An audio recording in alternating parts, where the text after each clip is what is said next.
Hello guys what's up. कैसे हैं आप सभी लोग। Welcome to my channel expire. So guys आज हम लोग अपना एडवर्टाइजिंग डीएससी एडवर्टाइजिंग का यूनिट नंबर 1 करने जा रहे हैं, जिसमें कि यूनिट नंबर 1 में बेसिकली हमारा communication process, response model and advertising के बारे में है। और आपसे एक और बात मैं कहना चाहता हूँ कि और चैनल्स की तरह मैं डायरेक्ट की पीडीएफ खोलूँ और उसको रीडिंग कर दूँ, मतलब स्टार्टिंग टू एंड, और आपका टाइम वेस्ट करूँ, तो ऐसा कुछ नहीं है। मैं डायरेक्ट फैक्ट टू पॉइंट आपको समझाता चलूँगा। और रही बात पीडीएफ की, तो ये तो आप खुद ही, मैं पीडीएफ आपको अवेल करा दूंगा, आप उसे खुद पढ़ सकते हैं, गो थ्रू कर सकते हैं। So basically communication process and it's element. So what is communication. Communication क्या है, जैसे कि हम अपने विचारों को, अपने इन्फॉर्मेशंस को one person to another person हम भेजते हैं, शेयर करते हैं, तो यही है कम्युनिकेशन। यही है हमारा बेसिक कम्युनिकेशन का फ्रेमवर्क। सो इसको हम रीडिंग कर लेते हैं। Communication is a process conveying information, ideas और feeling from sender to a receiver. It's a dynamic and continuous activity crucial for all human interaction and organization functioning। सारी organisation के functioning के लिए और ह्यूमन इंटरेक्शन के लिए it is a crucial. Without communication हम कुछ नहीं कर सकते। सो कम्युनिकेशन के कुछ हमारे बेसिक प्रोसेस होते हैं, जैसे कि पहला है हमारा सेंडर। सेंडर कौन होता है हमारा, जो कि हमारा मैसेज भेजता है। जैसे कि मैं आपको कुछ बता रहा हूँ, तो मैं यहाँ पे सेंडर हूँ। But if I am using any online platform, और यहाँ पे हम ऑनलाइन बेस्ड हम कम्युनिकेशन के बारे में पढ़ेंगे। सो मैं आपको कोई ईमेल भेज रहा हूँ, तो मैं यहाँ पे सेंडर हूँ। इनकोडिंग क्या होता है, मैं अपने आइडियाज़ को, अपने विचारों को मैसेज में, गेस्चर्स में कन्वर्ट करके और इमोजीज वगैरह लगा के जो मैं आपको भेज रहा हूँ, तो इसको हम कहते हैं इनकोडिंग। सो मैसेज हमारा क्या होता है, मैसेज कुछ भी हो सकता है, रिटन हो सकता है, नॉन वर्बल हो सकता है, वर्बल हो सकता है, कुछ भी हो सकता है हमारा मैसेज। और ऑल्सो कोई गेस्चर भी हमारा मैसेज हो सकता है। चैनल क्या होता है, चैनल बेसिकली हम जैसे कि कम्युनिकेशन कर रहे हैं किसी प्लेटफॉर्म का यूज़ करके। प्लेटफॉर्म जैसे कि इंस्टा हो गया, ईमेल हो गया, फॉर्मेल के लिए हम ईमेल कह सकते हैं। ये रहे हमारे कुछ चैनल्स या फिर मीडियम्स। फेस टू फेस हम कम्युनिकेशन करते हैं, ईमेल्स के थ्रू करते हैं, या फिर फ़ोन कॉल्स के थ्रू करते हैं, टेलीविज़न, रेडियो, सोशल मीडिया, बहुत सारे चैनल्स हैं हमारे कम्युनिकेशन के। डी कोडिंग क्या होता है, डी कोडिंग जैसे कि हम पहले इनकोडिंग करते हैं, तो जब हमारा मैसेज रिसीवर के पास चला जाता है, तो वो पहले डी कोड करता है, हमारे टेक्स्ट को, हमारे इमोजीज को समझता है, अंडरस्टैंड करता है, उससे इन्फॉर्मेशन गेन करता है। सो इसे हम डिकोडिंग कहते हैं। रिसीवर कौन होता है, जो कि डिकोडर होता है, मतलब कि जो हमारा मैसेज है उसको जो डिकोड कर रहा है और जो कि उसे पढ़ रहा है, जो कि इन्फॉर्मेशन ले रहा है, वो हमारा बेसिकली होता है डिकोडर। और फीडबैक, इफ़ जो हमारा रिसीवर है वो समझ गया है हमने इसे क्या बोलने के लिए मैसेज किया, क्या हमारी बात थी, वो समझ गया। अब वो हमें जो रिस्पॉन्स में मैसेज भेजेगा, तो उसको हम कहते हैं feedback. Eighth one is noise. Noise basically हमारी होती है डिस्टर्बेंस। डिस्टर्बेंस मतलब कि ये कि लैक ऑफ अटेंशन हो सकता है, या फिर एक्सटर्नल एनवायरनमेंट डिस्ट्रक्शन हो सकती है, या फिर कोई हमारा टेक्निकल ग्लिच हो सकता है। मतलब कि जैसे कि हम अभी कम्युनिकेट कर रहे हैं with the help of YouTube platform. If I am getting any noise from इस बैकग्राउंड, जस्ट लाइक कोई भी नॉइज़ आ रही है, तो वो एक नॉइज़ हो गई हमारे कम्युनिकेशन में, वो एक बैरियर क्रिएट कर रही है हमारी नॉइज़ में। So disturbance, noise, these both are similar. So यहाँ पे हम अब डिस्कस करेंगे communication response model. So basically हमारा कम्युनिकेशन रिस्पॉन्स मॉडल होता क्या है। तो कम्युनिकेशन रिस्पॉन्स मॉडल हमारा होता है कि हम अपने प्रोडक्ट का एडवर्टाइजिंग कर रहे हैं, मार्केटिंग कर रहे हैं, तो हम कंज्यूमर के साइकोलॉजिकल स्टेज को देख के, कम्युनिकेशन उससे करके हम कैसे पता लगा सकते हैं कि कंज्यूमर जो हमारा है उसके दिमाग में क्या चल रहा है। तो बेसिकली कम्युनिकेशन रिस्पॉन्स मॉडल में हम इतना पढ़ेंगे कि understanding the psychological stages of our consumer when we are communicating with that consumer with the help of different platform। so consumer communication response model के हमारे कई सारे मॉडल्स हैं, जैसे कि पहला है हमारा AIDA model, attention, interest, desire and action. It is a full form of AIDA।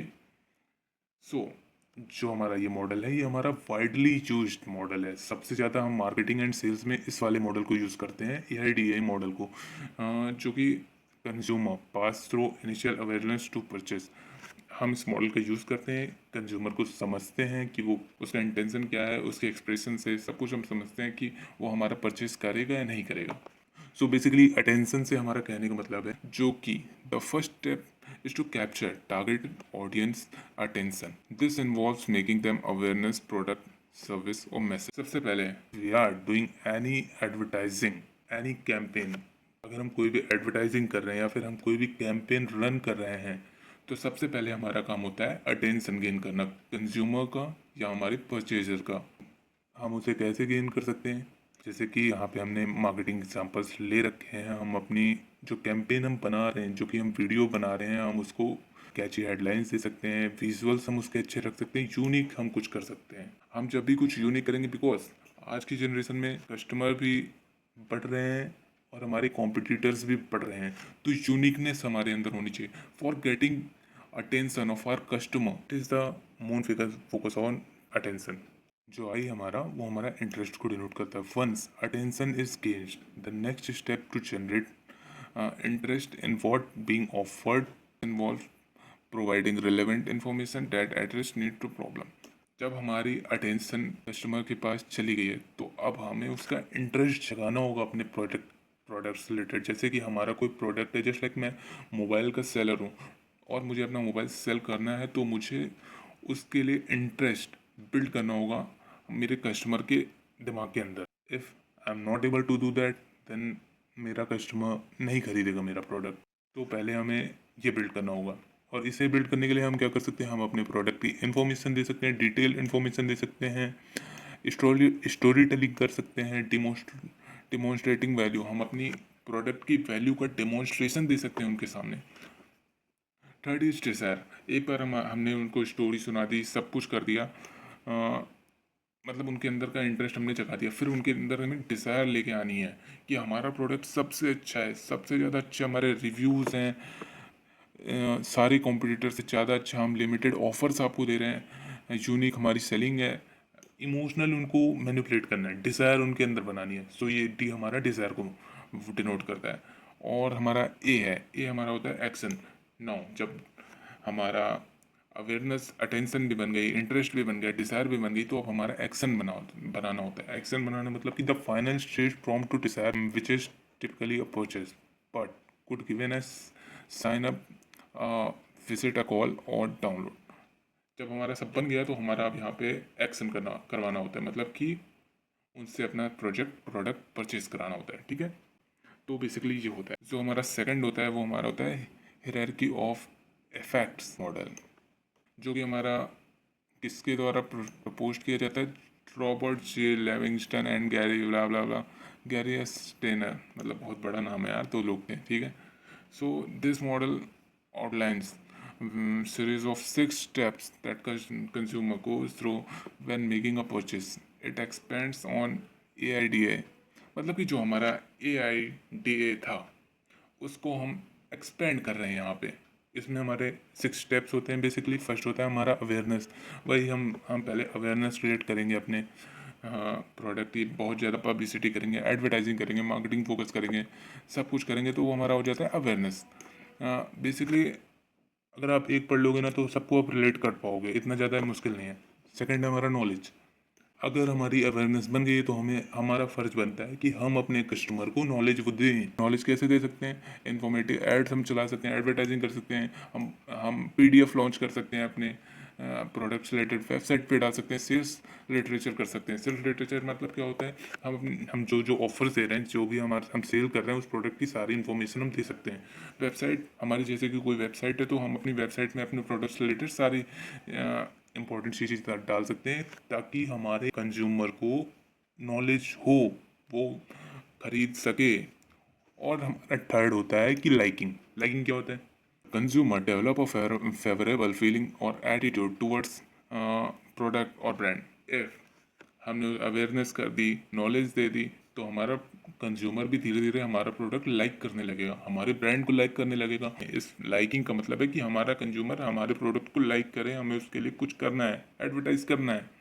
Preference. Preference हमारा जैसे कि हमारे प्रोडक्ट के आने से पहले भी तो कंज्यूमर वो चीज़ यूज़ करता ही होगा ना कहीं से कोई भी कंपनी का यूज़ तो करता होगा ना। तो हमें प्रेफरेंस बनानी है उसके दिमाग में कि हमारा प्रोडक्ट ये है और तुमको ये वाला खरीदना है, हम उनसे इतना अच्छा हम दे रहे हैं। अपने कम्पिटिटिव ब्रांड जो है जिसका वो प्रोडक्ट पहले से यूज़ करते थे, तो हम उनसे ज़्यादा कुछ ना कुछ तो दे रहे हैं, तभी तो हमारा जो कस्टमर है वो शिफ्ट करेगा अपनी डिमांड हमारे ऊपर।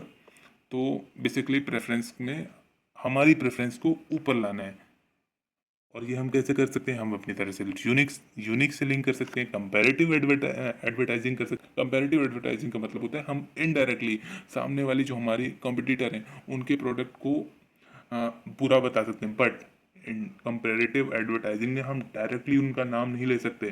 जैसे कि तुमने सुना होगा कि ये पेप्सी एंड कोका कोला आपस में इन दोनों की नोक झोंक चलती रहती है हमेशा, लेकिन कभी भी एक चीज़ नोटिस किया होगा कि किसी का भी नाम रेड बोतल आ जाती है बट किसी का भी नाम नहीं किसी का आता है, ना पेप्सी का आता है ना ही कोका कोला का आता है। तो ये हमारा वो लोग कंपैरेटिव एडवर्टाइजिंग करते हैं। फिफ्थ है हमारा कन्विक्सन। कन्विक्सन क्या होता है? The consumer form believes that conviction that buy to purchase is the right thing to develop strong intent. तो हमें अब उनको कन्विंस करना होगा। कन्विक्सन मतलब होता है जो हमारी फर्म है, जो हमारी कंपनी है, उनको कन्विंस करना होगा हम कंज्यूमर को कि ये प्रोडक्ट आपके लिए अच्छा है, इसे आपको खरीदना चाहिए, बिल्कुल खरीदना चाहिए, ये आपके लिए बहुत अच्छा बना ही है आपके लिए। तो इसके लिए हम क्या कर सकते हैं? हम उनको डेमोन्स्ट्रेशन कर सकते हैं, फ्री ट्रायल्स उनको हम दिला सकते हैं, और भी काफ़ी सारी चीज़ें हम उनको टेस्ट के लिए दे सकते हैं। टेस्टोनॉमिकल्स हम टेस्ट के लिए दे सकते हैं कि टेस्ट करिए आप ये वो। तो उससे हमारा जो कंज्यूमर है वो कन्विंस होगा हमारे प्रोडक्ट को खरीदने। और सिक्स, सबका लास्ट डिसीजन होता है परचेज। हम शुरुआत होगी अवेयरनेस से, लास्ट होगा परचेज से, क्योंकि जब तक हमारे जेब में पैसा नहीं आ जाता बात खत्म। लास्ट है हमारा परचेज। परचेज में अब हमारे कंज्यूमर को सब कुछ पता लग गया, सब कुछ अच्छा भी लगने लगा है, तो वो अब हमारा प्रोडक्ट परचेज कर लेगा। और purchasing of product he her advertising का मेन इंटेंट होता है। ये आप लोग को याद करना है, ठीक है? और ये तो एक्स्ट्रा पॉइंट्स हैं। Strength provides more detail breakdown of psychological states helpful for setting advertising objective. मतलब कि हमें और भी ज़्यादा डिटेल ब्रेकडाउन दे देता है कंज्यूमर का, जिससे कि उनकी साइकोलॉजिकल स्टेज को हम समझ सकते हैं और हम नए नए तरीके की एडवर्टाइजिंग कर सकते हैं उनका दिमाग को मैनिपुलेट करने के लिए। तो बेसिकली ये होता है। और इसमें भी ये होता है मतलब कि not always applicable on no environment of product. मतलब कि ये उन पे काम नहीं करता जो कि बहुत ही ज़्यादा इन्वॉल्व नहीं होते प्रोडक्ट, जैसे कि बहुत ही ज़्यादा कम यूज़ होने वाले प्रोडक्ट होते हैं, उन पे काम नहीं करता। सी, ये वाला सबसे ज़्यादा इम्पोर्टेंट है। डैगमैर मॉडल, ये आता ही है, हमेशा आता है। DAGMAR approach, definition advertising, goal for measured advertising result. जो इसका डेवलपमेंट है ये रसल एच, आंद्रे रसल नहीं, रसल एच, मुझे लगा आंद्रे एच, आंद्रे रसल को याद कर लिया है, आईपीएल चल रहा है ना। DAGMAR emphasis the importance of specific measurable advertising objective. तो देखो भैया, इसमें तुम्हें इतना सब कुछ पढ़ने की कोई भी ज़्यादा ज़रूरत नहीं है। इसमें सिर्फ तुमको इस वाले मॉडल में ये याद रखना है कि ये जो हमारा है स्पेसिफिक मेजरेबल यूनिट के ऊपर होता है, मतलब कि कह सकते हो टारगेटेड ऑडियंस के ऊपर होता है, ठीक है? ये कहीं भी हम इधर उधर नहीं जाते कि भैया ये सामान ले लो, ये ले लो, ये ले लो, नहीं, बिल्कुल नहीं। ये ऊपर वाले दोनों में जाते थे, बट इसमें स्पेसिफिक हमारा सेगमेंटेशन है ऑडियंस का। तो हम उन्हीं it focus on communication task rather than sales task. और ये जो हमारा है डैगमेर मॉडल, तो ये हमारा सेल्स से ज़्यादा कम्युनिकेशन टास्क पे प्रेफर करता है, फोकस करता है। मतलब अगर हम कंज्यूमर से अच्छे से कम्युनिकेशन बना लेंगे, उनके दिमाग में सब बिठा देंगे, तो वो सेल्स तो कर ही लेगा। इसलिए और ऊपर वाले जो होते थे वो डायरेक्ट लास्ट में लाके सेल्स पे रुकते थे। ये भी लास्ट में सेल्स पे ही रुकेगा, बट नॉट डायरेक्टली, इनडायरेक्टली ये रुकेगा, लेकिन इनडायरेक्टली रुकेगा। तो बेसिकली ये होता है। इस स्पेसिफिक मेजरेबल लोगों के ऊपर हम वो करते हैं, एडवर्टाइज करते हैं, और सेल्स से ज़्यादा हम कम्युनिकेशन को फोकस देते हैं। और यहाँ पढ़ते हैं हम कोर प्रिंसिपल ऑफ डैगमैर। वही यार, advertising goals should be defined in term of measurable communication task. A good advertising objective under DAGMAR should,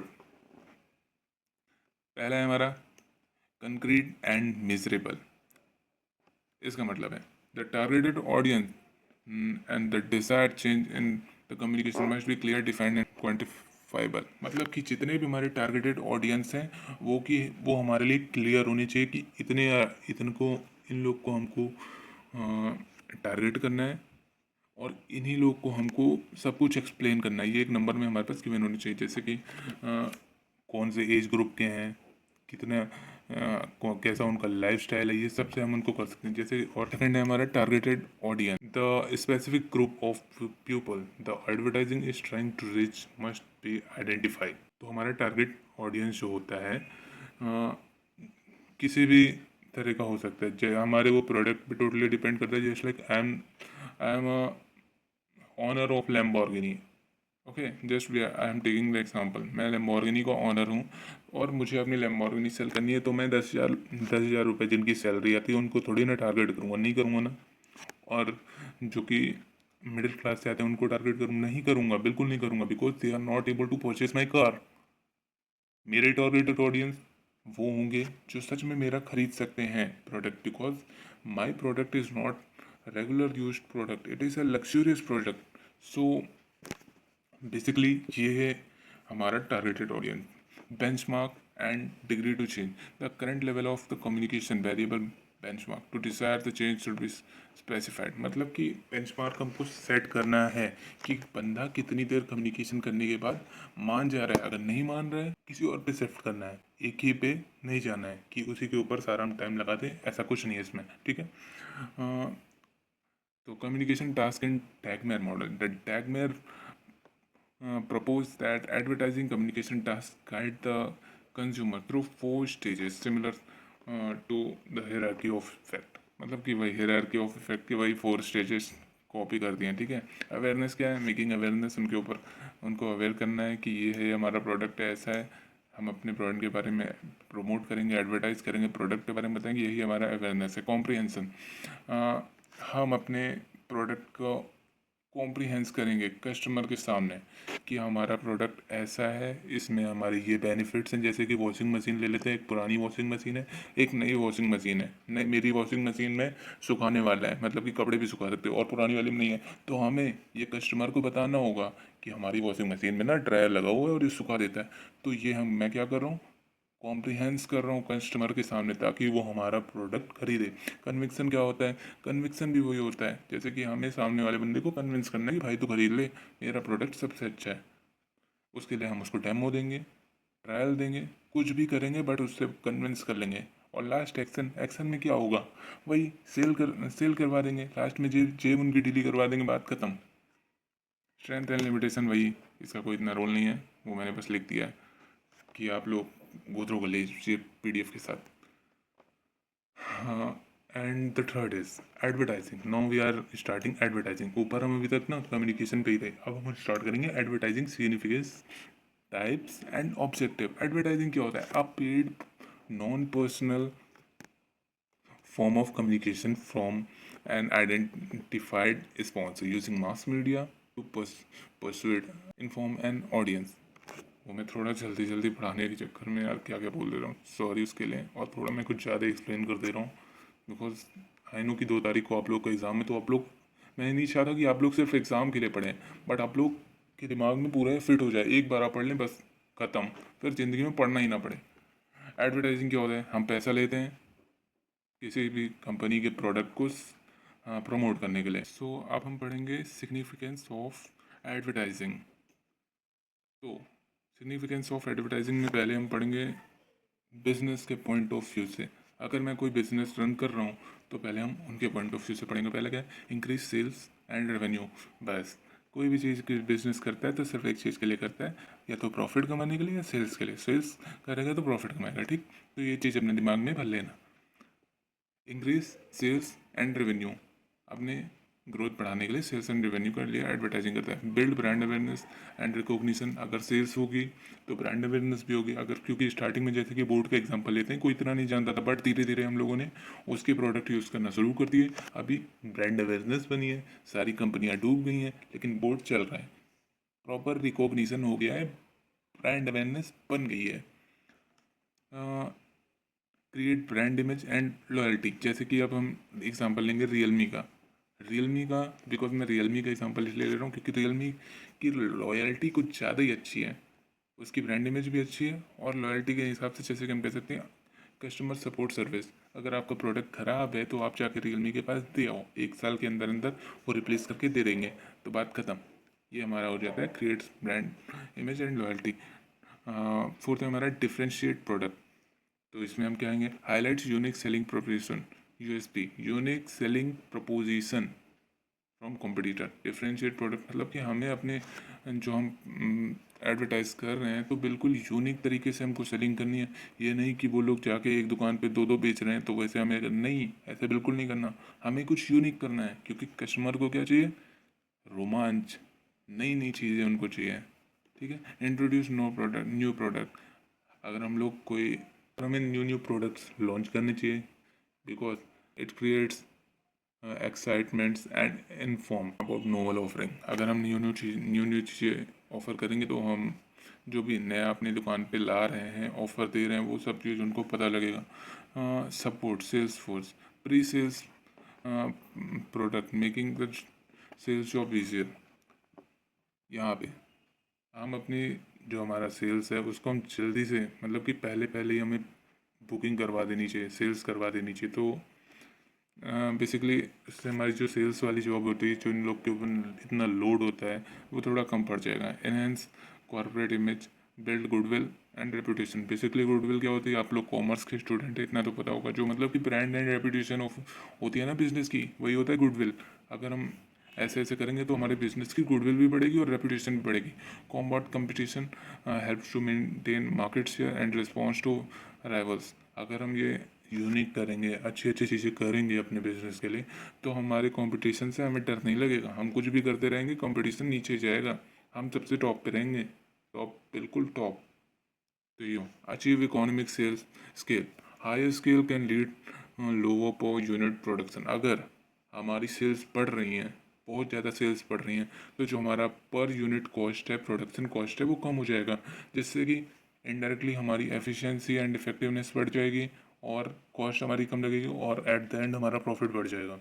अगर हम कस्टमर के पॉइंट ऑफ व्यू से पूछें तो सोचें तो इन्फॉर्मेशन हमें नई नई चीज़ों की इन्फॉर्मेशन मिलती है एडवर्टाइजिंग से, नया प्राइस मिलता है, नए फीचर्स पता चलते हैं। एजुकेशन में explain product benefit, how to use. हाँ, जैसे कि अभी कोई भी तुम नया प्रोडक्ट लेते हो तो कहाँ पे सबसे पहले जाते हो, यूट्यूब पे, कि हाउ टू यूज़ इट। तो बेसिकली क्या होता है, वो एडवर्टाइज कर रहे हैं दैट प्रोडक्ट का ऑन द किस प्लेटफॉर्म पे, यूट्यूब, सोशल मीडिया प्लेटफॉर्म पे। तो यही होता है, एजुकेशन मिलती है कस्टमर को। Saves time and efforts, making an informed purchase decision. भाई अभी आप लोग के पास है फ्लिपकार्ट, बहुत जल्दी जाते हो वहाँ से ख़रीद लेते हो सामान, टाइम भी बचता है, पैसा भी बचता है, ऑफ़र भी मिलते हैं, सब कुछ ऑफ़र चॉइस, बहुत सारे ऑफ़र्स मिलते हैं, lower price in compare to market. आपको एडवर्टाइजिंग में जो प्राइस दिखते हैं, ऑफ़र लगा दोगे तो कम प्राइस का मिल जाएगा। सोसाइटी पे हमारा क्या इम्पैक्ट पड़ेगा, supports media, funds, newspaper, television, radio and online platform. मतलब कि जो हमारे न्यूज़पेपर, टेलीविज़न ये सब हैं, इनको सपोर्ट मिलता है, इनका यूज़ ज़्यादा होता है, इनका प्रॉफिट ज़्यादा होता है, मतलब कि profit at the end profit इनका भी मिलता है, सबको प्रॉफिट मिलता है। एम्प्लॉयमेंट क्रिएट होता है। अगर हम एडवर्टाइजिंग करेंगे किसी कंपनी का तो बेसिकली लेबर तो चाहिए ही ना, एम्प्लॉय चाहिए, तो एम्प्लॉयमेंट बढ़ेगा बिकॉज डिजिटल मार्केटिंग करने के लिए, एसईओ करने के लिए सबको एडवर्टाइजिंग एजेंसी चाहिए होती है, और एडवर्टाइजिंग एजेंसी को ट्रेंड एम्प्लॉयज़, तो इनडायरेक्टली डायरेक्टली एम्प्लॉयमेंट बढ़ेगा। Promotes competition. इफ़ अगर मैं कोई फॉर्म चलाता हूँ और मैं अच्छे से प्रमोट कर रहा हूँ तो मेरा जो कॉम्पिटिटर है वो भी मुझसे ज़्यादा अच्छे तरीके से प्रमोट करने का अपना सोचेगा, वो भी एडवर्टाइजिंग का करेगा, तो कंपटीशन बढ़ेगा और लोगों को अच्छे अच्छे प्रोडक्ट मिलेंगे क्योंकि वो अपने प्रोडक्ट में सुधार करेंगे, और हम अपने प्रोडक्ट में सुधार करेंगे तो इनडायरेक्टली सोसाइटी का बेनिफिट होना ही है। Rises living standard. If we are launching new products in front of our society then definitely they will shift their preference। जैसे कि अभी क्या आ रहा है, एसी आ रहा है, पहले पंखा आता था। अगर हम पंखे की कीमत पे एसी दे रहे हैं तो बेसिकली हमारी जो सोसाइटी है वो एसी की तरफ स्विच कर लेगी, वो लग्जरी की तरफ जाएगी, अपना लिविंग स्टैंडर्ड बढ़ा देगी। तो ये होता है हमारा सोसाइटी के ऊपर। और हम कॉस्ट क्यों कम करेंगे एडवर्टाइजिंग करने के लिए, क्योंकि अगर से सब लोग सेम कॉस्ट पे बेचेंगे तो हमारा क्यों खरीदेंगे, कुछ यूनिक करना है भैया, यूनिक। ठीक है, यूनिक करोगे तो बिकोगे। हाँ, टाइप ऑफ एडवर्टाइजिंग, एडवर्टाइजिंग के बहुत सारे टाइप्स हैं भैया, बहुत सारे। पहला है हमारा बेस्ड ऑन, सबसे पहले इसको ये कर दूँ, एक सेकंड, ये था based on target advertising. Target advertising समझ गया ना, बिल्कुल समझ गया हूँ। जैसे कि हमारा डैगमेयर मॉडल था, स्पेसिफिक लोगों को टारगेट करता था, वैसे ही टारगेट बेस्ड है, मतलब सेम ही कह लो। जैसे कि कंज्यूमर इसके कुछ पार्ट्स हैं। Consumer advertising directly to individual customer, हम कंज्यूमर टू कंज्यूमर जाके कर सकते हैं। जैसे कि मुकेश अंबानी जी हैं, उनको सोने की रोल्स रॉयस चाहिए, तो जो रोल्स रॉयस की कंपनी के ओनर हैं वो जाके डायरेक्ट कस्टमर से बात करेंगे, ठीक है, कि भैया ऐसी ऐसी बात है, इतना कॉस्ट पड़ेगा, ये हम देंगे। ठीक है, तो ये हमारा हो जाता है इंडिविजुअल कस्टमर कंज्यूमर से जो हम एडवर्टाइजिंग करते हैं। ठीक है, business to business, B2B advertising, direct ad business organization और इंस्टीट्यूशन। अगर हमारा जो एडवर्टाइजिंग है वो बिजनेस टू बिजनेस हो रहा है, एंटरप्राइज सॉफ्टवेयर टू सॉफ्टवेयर हो रहा है, तो फिर ये हमारा B2B होता है। इसके लिए हम एग्जांपल लेते हैं सैमसंग एंड एप्पल का। एप्पल पता है सैमसंग से डिस्प्ले में वो कराता है, इम्पोर्ट कराता है, ठीक है, तो वो B2B सेल्स कर रहे हैं, बिजनेस टू बिजनेस। और सैमसंग जो है अपना एडवर्टाइज कर रहा है अपनी डिस्प्ले का, नई नई चीज़ें दे रहा है, तो डेफिनेटली और भी बिजनेस लेंगे उससे सामान, उसकी इनडायरेक्टली उसकी सेल्स तो बढ़ेगी ना। अभी एप्पल ले रहा है, अभी कोई और लेगा आगे। फोर्थ में मेरा trade advertising, directed at wholesaler and retailer to increase them stock to stock and promote the product. इसमें हम कहते हैं कि जो हमारे होल सेलर होते हैं और रिटेलर होते हैं, जो उनको हम इंकरेज करते हैं कि हमारे जो प्रोडक्ट हैं, स्टॉक हैं, उनको तुम प्रमोट करो ताकि लोग खरीदें, तुम्हारा भी प्रॉफिट हो और हमारे बिजनेस का भी प्रॉफिट हो। और जो हमारा सेकंड आता है वो हमारा based on geographical area.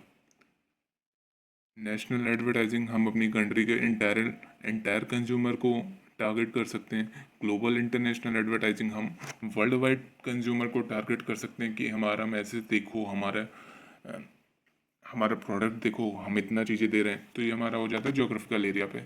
Local advertising, जैसे कि मैं दिल्ली में रहता हूँ, तो मेरे नियर बहुत सारी सिटीज़ हैं, जस्ट लाइक शहादरा, तो वहाँ पे ही मुझे अगर टारगेट करना है तो फिर मैं लोकल एडवर्टाइजिंग करूँगा बेस्ड ऑन मीडिया यूज। जैसे कि हमारे पास पहला मीडिया है print, print advertising.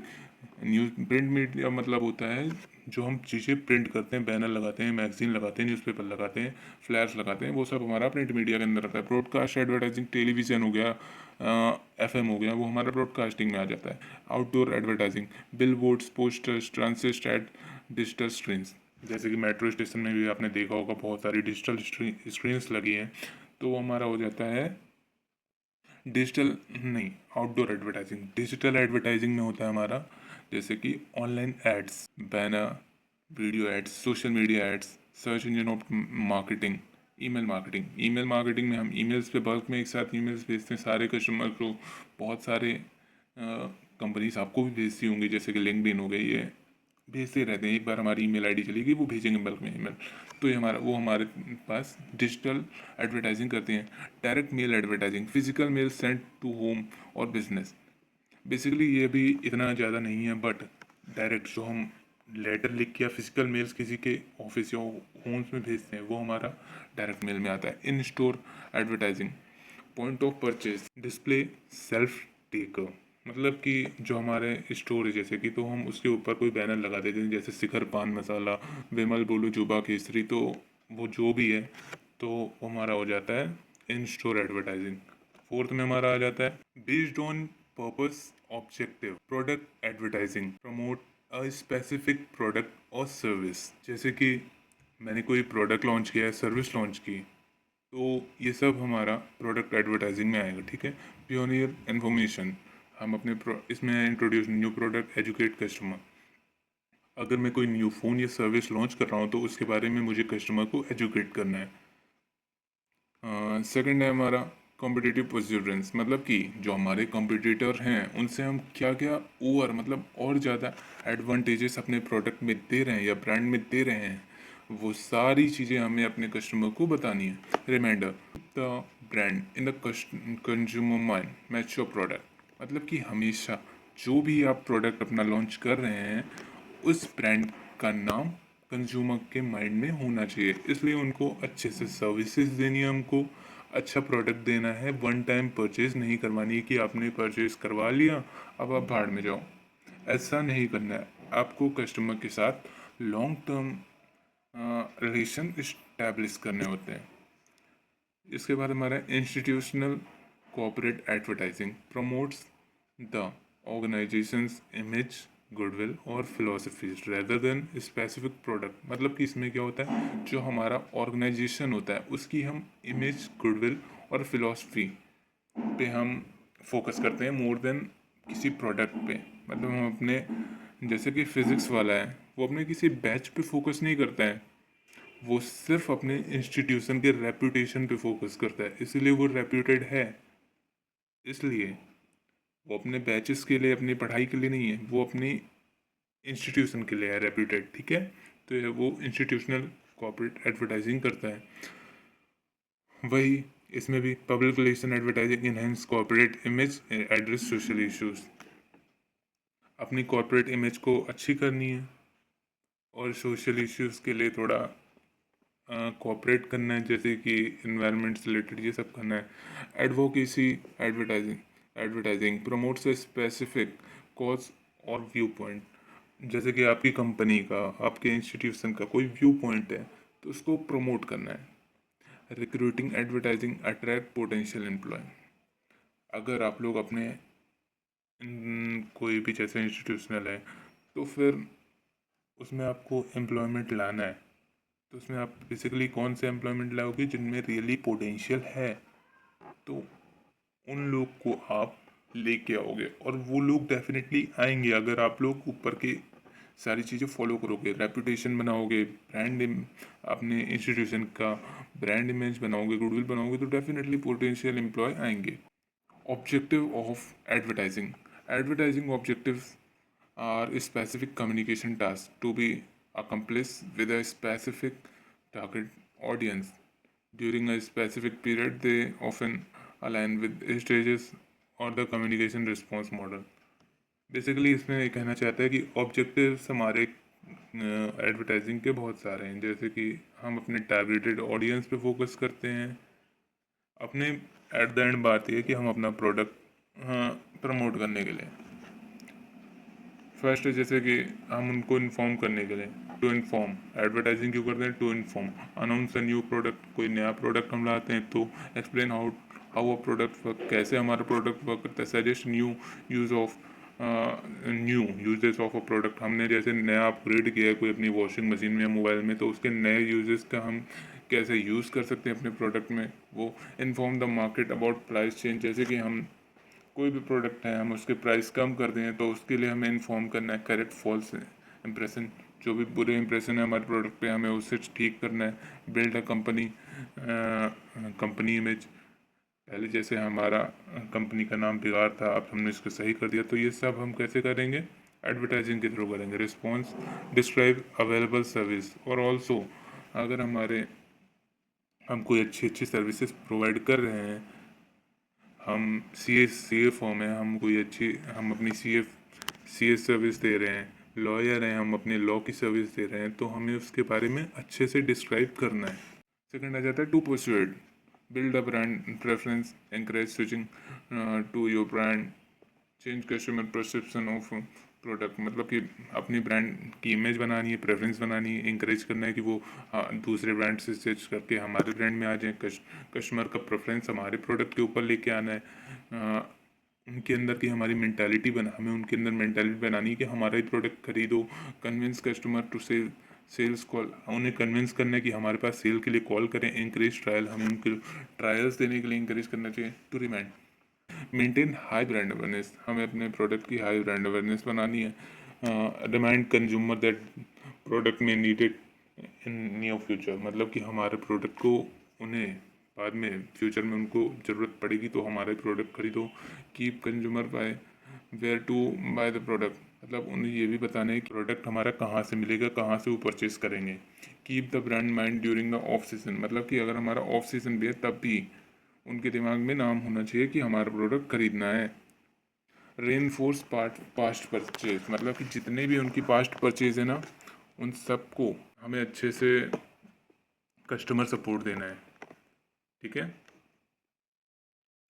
Smart objective क्या होता है इसका बेसिकली, जैसे कि हाँ, advertising objective should be specific, measurable, achievable and relevant, time bounded, मतलब कि हमारा स्पेसिफिक हमारा होना चाहिए एडवर्टाइजिंग का, जो कि मेज़र कर पाएँ, अचीव कर पाएँ, अपनी औकात से ज़्यादा नहीं कि हमें हमें 1 लाख सेल्स चाहिए, ऐसा कुछ नहीं। रिलेवेंट होनी चाहिए या फिर किसी टाइम बाउंड में कंप्लीट होने वाली होनी चाहिए। ठीक है। अब हमारा फोर्थ है audience selection, identify the end understanding the target audience in paramount for effective communication. It dictates a message, media and budget. इसमें बेसिकली हमें करना क्या है, अपनी ऑडियंस का हमें सिलेक्शन करना है, उनके बजट के अकॉर्डिंग, उनके मीडिया के अकॉर्डिंग, उनके मैसेजेस के अकॉर्डिंग, मतलब कि डिफरेंट डिफरेंट जो भी चीज़ें ये रही यहाँ पे, उनसे हमें उनको टारगेट करना है कि कौन किस किस कैटेगरी में है। प्रोसेस क्या है हमारा ऑडियंस सिलेक्शन का। फर्स्ट है हमारा market segmentation, divide a broad consumer market into smaller more homogeneous segments based on shared characteristics. Common basis for segmentation includes market segmentation हमें करना है डिफरेंट डिफरेंट चीज़ों को लेके, जैसे कि पहले हमारे डेमोग्राफिक में हमारा है जैसे कि age, gender, income, education, occupation, family size, religious, race, nationality, मतलब कि डेमोग्राफिक में बेसिकली यही है कि इतने सब इन चीज़ों को हमें ध्यान में रख के उनको अलग कैटेगराइज करना है। सेकंड है हमारा geographic, region wise, city wise, climate wise, population density wise हम उनको अलग सेगमेंट में रख सकते हैं। थर्ड है हमारा psychographic, lifestyle, personality trait, value, attitude, interest, मतलब उनके इंटरेस्ट लाइफस्टाइल के अकॉर्डिंग हम उनको सेगमेंट कर सकते हैं, बिहेवियर के अकॉर्डिंग हम उनको वो कर सकते हैं, सेगमेंटेट कर सकते हैं। थर्ड है हमारा टारगेट, बेसिकली हमें क्या करना है कि जितने भी हमने ऊपर टारगेट किए हैं, सिलेक्ट किया, सेगमेंटेशन किया, उनके ऊपर हमें टारगेट करना है, उनको हमें अट्रैक्ट करना है अपने प्रोडक्ट से रिलेटेड, अपने प्रोडक्ट के बारे में उनको बताना है, सब कुछ बताना है, हमारी कंपनी के बारे में बताना है। तो बेसिकली भाई हम उनके ऊपर टारगेट करेंगे। ठीक है। थर्ड है हमारा audience profiling, developing a detail understanding of the chosen target audience. This goes beyond basic demographic to include needs and wants है, बेसिकली हमें उनकी नीड्स क्या, उनको प्रॉब्लम क्या क्या फेस कर रहे हैं, हमें वो सब बताना है। वो सब हमें उनका डिटेल वो करना है, डिटेल में अंडरस्टैंडिंग करनी है। मीडिया हैबिट क्या है, वो कौन सा शो देखते हैं, कौन सी वेबसाइट विजिट करते हैं, कौन सा सोशल मीडिया प्लेटफॉर्म यूज़ करते हैं, कौन सी मैगजीन पढ़ते हैं, वो उसका भी हमें डिटेल बनाना है। शॉपिंग हैबिट, वो शॉप कहाँ से करते हैं, परचेज डिसीजन कैसे बनाते हैं, एटीट्यूड कैसा है उनका, ओपिनियन कैसा है प्रोडक्ट्स रिलेटेड, सिंपल पसंद है या फिर ट्रेंडी पसंद है या फिर छपरी वाले पसंद है, कैसा है उनका motivation, what's drivers their behaviour, मतलब उनके जो बिहेवियर है, उनका जो मोटिवेशन है सामान खरीदने का, वो चेंज कहाँ से होता है। कुछ कुछ का चेंज हो जाता है गर्लफ्रेंड से कि यार तुम ये नहीं पहनोगे, तो ऐसा ही है। ठीक है। फोर्थ क्या, क्रिएटिंग ऑडियंस पर्सन, मतलब कि ऑडियंस को हमें वही करना है, उनको मैनिपुलेट करना है, रिसर्च करना है उनके ऊपर, विजुलाइज करके, मतलब अच्छी अच्छी चीज़ें उनको दिखानी है कि हमारा वो मैसेज देखें, उसकी तरफ अट्रैक्ट हो जाए। तो बेसिकली इसका इतना सा मतलब है। Importance of audience selection, message customization, tailoring the message to resonate with the specific need and interest of the targeted group. जैसे कि हमारा कोई बंदा कम सैलरी वाले से, तो हम उस तरीके से अपनी एडवर्टाइजिंग उसको कर सकते हैं कि वो बंदा खरीद सके। ठीक है। बेसिकली यही मतलब है। Media selection, choosing the most effective channel to reach the audience.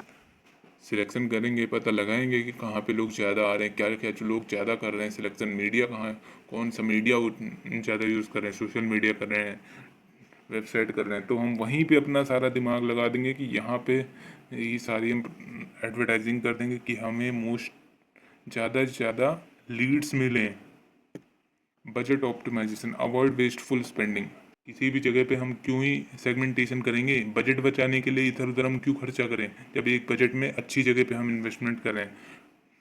Increase ROI, जब हमारा बजट ऑप्टिमाइज होगा तो ROI तो बढ़ी जाएगी। रिलेवेंट जगह, जैसे कि एग्जांपल लेते हैं हम एग्ज़ाम का, एग्ज़ाम में हम अननेसेसरी टॉपिक्स पढ़ते हैं और उससे क्वेश्चंस नहीं आते हैं, बट उसकी जगह हमने एक अच्छा टॉपिक ले लिया और उससे भर भर के क्वेश्चन आ गए, तो हमारा ROI बढ़ गया ना। हमने इन्वेस्ट कितना किया, टाइम अपना, टाइम हमने कम इन्वेस्ट किया लेकिन नंबर रिटर्न में ज़्यादा मिल गए, बात ख़त्म। और बजट ऑप्टिमाइजेशन भी हम यहीं से पढ़ सकते हैं। हम अननेसेसरी टाइम अपना बजट क्यों, टाइम को बजट से कंपेयर कर लो, क्यों हम ज़्यादा दें जब हमें कम में मिल गया इतना। Competitive advantage, better understanding target needs to superior product message development. अगर हमें सब कुछ चीज़ की बेटर अंडरस्टैंडिंग है, हम इधर उधर पैसा नहीं लगा रहे हैं, तो कम्पिटिटिव एडवांटेज है हमारे पास हमारे कंपिटिटर से, क्योंकि वो तो इधर उधर पैसा लगा रहे हैं ना, हम नहीं लगा रहे, हम बच गए, हमें समझ में आ गया, तो बात ख़त्म ना। हम अच्छे से यूटिलाइज कर रहे हैं अपनी चीज़ें, कम्पिटिटिव एडवांटेज मिल गई। Setting of advertising budget, determinants and major method. So basically चलो इसको स्टार्ट करते हैं। The advertising budget is the any company allocates its advertising activity over a specific period. It's critical decision that impacts the reach frequency of campaign. तो basically जो हमारा advertising budget होता है वो बहुत ज़्यादा ज़रूरी होता है किसी भी कंपनी को बताने, मतलब कि एडवर्टाइजिंग कराने से पहले, because advertising is a very big task for any company. Before doing advertising, considering, मतलब कि एडवर्टाइजिंग बजट ध्यान में रखना बहुत ज़रूरी है। या तो कहीं ऐसा ना हो कि एडवर्टाइजिंग बजट वाले ज़्यादा पैसे लगा लें और हमारी कंपनी के पास इतना बजट ही नहीं है। तो इसलिए हमें पहले क्रिटिकल डिसीजन लेना होता है कि हमें कितनी फ्रीक्वेंसी पे एडवर्टाइज अपना करवाना है, कहाँ कहाँ कराना है, कितना उसका इम्पैक्ट होना चाहिए। तो ये सब कुछ बजट पे निर्भर करता है, समझ गए यार? अब तो समझ जाना चाहिए, बिकॉज लोगों ने आधे आधे घंटे की वीडियो बनाई है। मैं 55 मिनट की वीडियो बना रहा हूँ ताकि आप लोग को समझ में आ जाए कि एक वीडियो देखो ये पूरा यूनिट ख़त्म, बिकॉज सारे यूनिट से सेम आ रहे हैं। Determinants of advertising budget, several factors influence the size of advertising budget. Stage of product life cycle, सबसे पहला stage of product life cycle.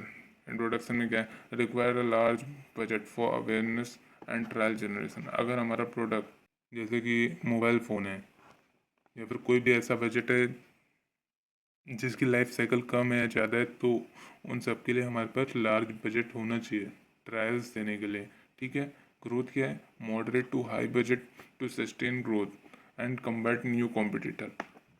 मतलब कि जो हमारा बजट है वो मॉडरेट टू हाई बजट होना चाहिए अगर हम अच्छे से अपनी एडवर्टाइजिंग करना चाहते हैं।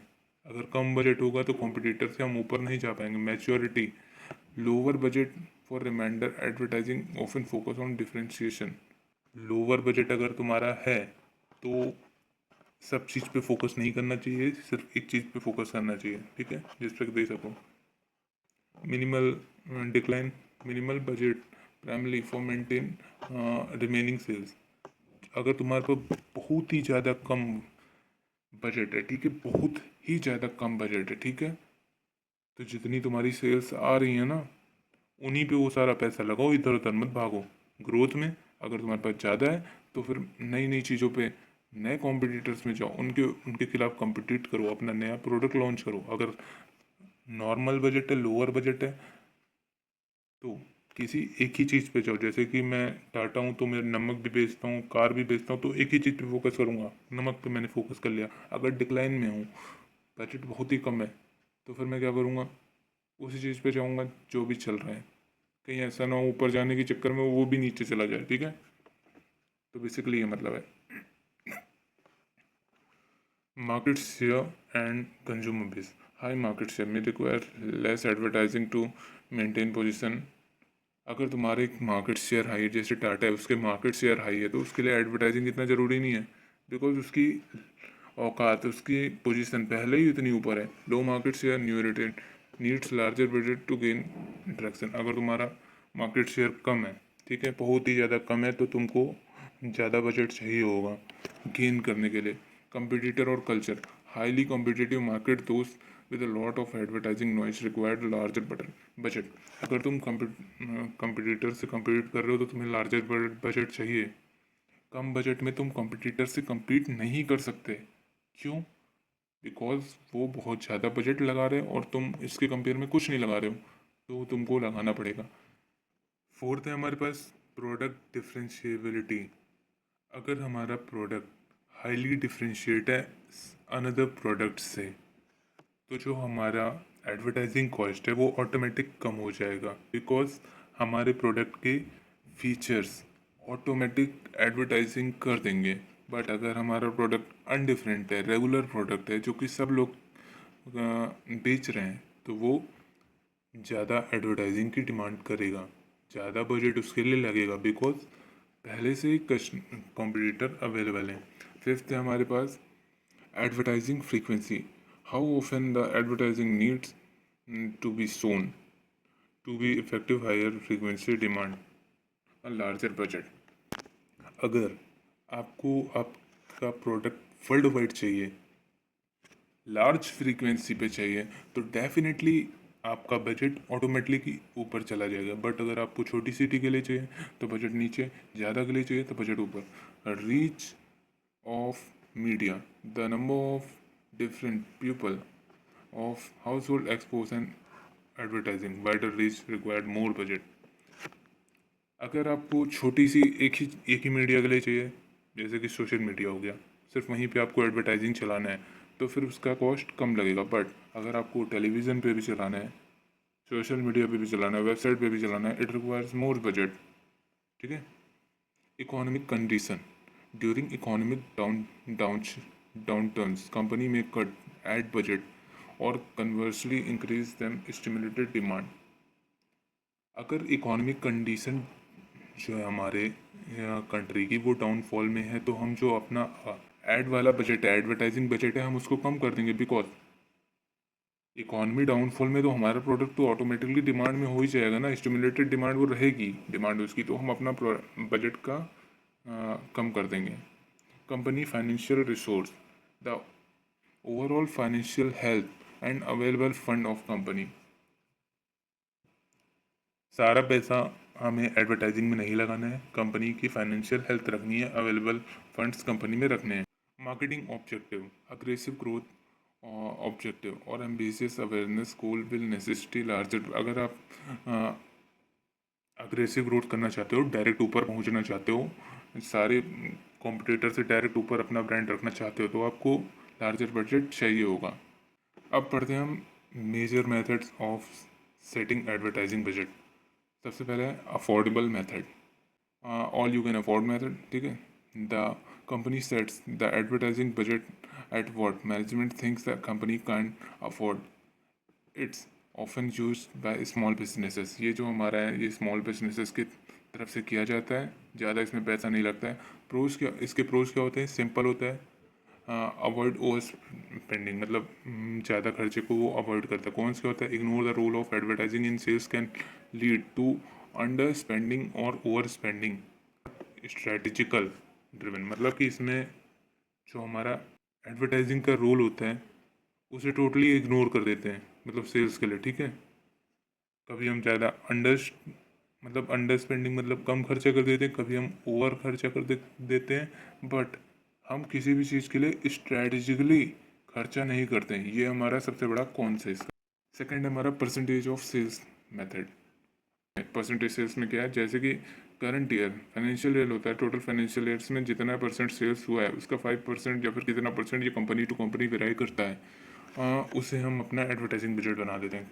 प्रो क्या होता है? Simple to calculate, encouragement management to think about the relationship between advertising spending, selling price and profit per unit, stable for competitor. इसमें बेसिकली होता है कि हम सिंपली कैलकुलेट कर सकते हैं मैनेजमेंट को इंकरेज कर सकते हैं, और एक स्टेबल प्राइस भी रहता है, और प्रॉफिट पर यूनिट भी हम काउंट कर सकते हैं, सेलिंग प्राइस भी हम डिसाइड कर सकते हैं, एडवर्टाइजिंग स्पेंडिंग भी हम डिसाइड कर सकते हैं।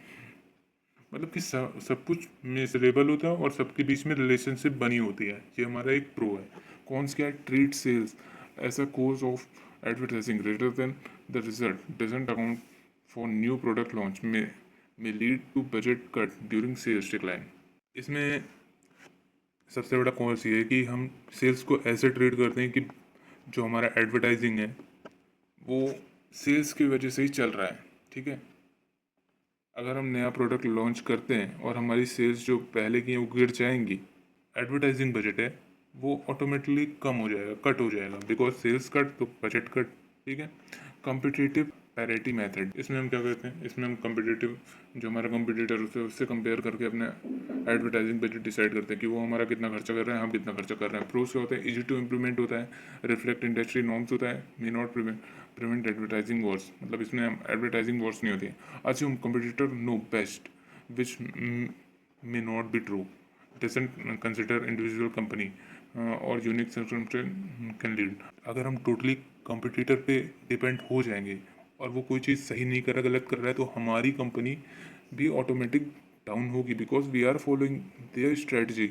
We need to do something unique to avoid wasteful spending. अगर हमें अपनी कंपनी को ग्रो करना है तो हमें यूनिक सर्कमस्टेंस लेने होंगे ताकि हमारा वेस्टफुल स्पेंडिंग ना हो। फोर्थ है हमारा objective and task method. Most recommended है, the most logical and strategical sound method. Basically ये हमारा मोस्ट लॉजिकल होता है, ठीक है, और ये सबसे ज़्यादा इन्वॉल्व भी होता है। जैसे कि हम एक्स नंबर के टीवी एड्स चलाते हैं, ठीक है, और वाई नंबर के ऑनलाइन एड्स चलाते हैं, जेड नंबर के सोशल मीडिया एड्स चलाते हैं, ठीक है। तो आप समझ रहे हो क्या है मतलब कि basically objective to objective based task का मतलब होता है कि हम डिफरेंट डिफरेंट चीज़ों को डिफरेंट डिफरेंट प्लेटफॉर्म पे चलाते हैं, कहीं एक ही जगह पे हम सारा पैसा नहीं लगाते, ठीक है। Estimating the cost of performance these task, ठीक है। ऑब्जेक्टिव इसलिए मोस्ट रिकमेंडेड है बिकॉज इसमें हम सारा पैसा सिर्फ टेलीविज़न पे, सिर्फ सोशल मीडिया पे नहीं लगाते हैं। हम प्रोडक्ट के अकॉर्डिंग हम अपने प्लेटफॉर्म्स चेंज करते हैं, या फिर हम एक ही प्रोडक्ट को डिफरेंट डिफरेंट प्लेटफॉर्म पे करते हैं, और फिर लास्ट में जो सारे प्लेटफॉर्म का कंबाइंड बजट होता है वो हमारी प्रपोज बजट हो जाता है एडवर्टाइजिंग का। प्रोस क्या है? Force management to clearly define objective, logically link spending to result, adaptable changing market condition, strategic. मतलब कि मैनेजमेंट को हम क्लियरली डिफाइन कर सकते हैं क्या हमारा ऑब्जेक्टिव है, हम कहाँ पे क्या स्पेंड कर रहे हैं, हम अडेप्ट कर सकते हैं बिकॉज मार्केट हमारी चेंजेबल है कंडीशन की, हम डायरेक्टली किसी चीज़ पे डिपेंड नहीं कर सकते। Difficult to accurately estimate cost, the effectiveness of each task, time consuming, required significant research. Basically कौन सा हमारा ये है कि इसकी एक्यूरेसी इतनी ज़्यादा कुछ खास नहीं है, हम इसकी कॉस्ट नहीं पता लगा सकते हैं, ठीक है, और टाइम कंज्यूमिंग कितना है ये, या फिर कॉस्ट कितनी है, इफेक्टिवनेस कितना है, उसके लिए हमें बहुत बड़ी रिसर्च करनी पड़ेगी, ठीक है। तो ये हमारा हो जाता है कौन रिटर्न ऑन इन्वेस्टमेंट मेथड, ठीक है। डिस्क्रिप्शन में देख लेते हैं, view advertising as an investment and attempts to calculate the return in generate this complex and often involves econometrics modeling, ठीक है। तो इसमें हम एडवर्टाइजिंग के एज ए इन्वेस्टमेंट यूज़ करते हैं, ठीक है। जैसे कि हम स्टॉक मार्केट में पैसा लगाते हैं तो किस लिए लगाते हैं? रिटर्न के लिए, ठीक है। तो हम इसमें एडवर्टाइजिंग में पैसा लगाते हैं, अगर हमें रिटर्न उस पर ज़्यादा अच्छा मिल रहा है तो हम उस पर पैसा लगाएंगे, अगर नहीं मिल रहा है तो हम उस पर पैसा नहीं लगाएंगे। बेसिकली इतना कॉन्सेप्ट है रिटर्न ऑन इन्वेस्टमेंट का, ठीक है। प्रूफ क्या है? फोकसेस ऑन प्रॉफिटेबिलिटी, सिर्फ प्रॉफिट पे फोकस करेगा। कॉन्स क्या? Extremely difficult to measure the direct financial return of advertising due to many influence factor, sales, economic condition, distribution, ठीक है। अरे बहुत ही ज़्यादा डिफिकल्ट है यार, ठीक है, ये बहुत ज़्यादा डिफिकल्ट है मेजर करना कि रिटर्न कितना आ रहा है एडवर्टाइजिंग से, बिकॉज सेल्स हमारी फ्लक्चुएट होती है, इकोनॉमिक कंडीशन फ्लक्चुएट होती है, डिस्ट्रीब्यूशन भी फ्लक्चुएट होती है, everything is fluctuated in our country, in our country नहीं, सारी कंट्रीज में फ्लक्चुएट होता है। तो बेसिकली यही इसके दिक्कतें हैं और कुछ नहीं हो। तो होप गाइस कि आपको मेरी वीडियो अच्छी लगे हो, कुछ ज़्यादा लेंथी वीडियो बना दिए, and please subscribe my channel because नया नया मैंने मतलब कि बनाया है चैनल, आप लोग के लिए बनाया था कि आप लोग को इन्फॉर्मेशन मिलती रहे, अननेसेसरी ना मिले, बट इन्फॉर्मेशन आपको मिलती रहे। So thanks for watching, bye.